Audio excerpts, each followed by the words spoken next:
Did you know there was once a prophet who literally tried to run away from God on a boat? Meet Jonah, the most reluctant messenger in biblical history.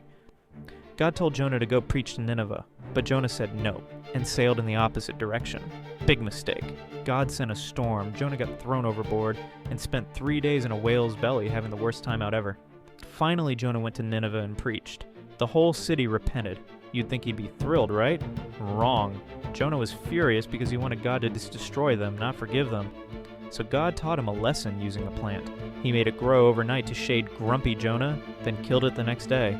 When Jonah complained about losing his plant, God said, "You care about a plant, but I shouldn't care about 100 to 20,000 people who don't even know right from wrong?" Even when we're running from God or having terrible attitudes, His mercy chases us down, His love knows no bounds, and His plans always win.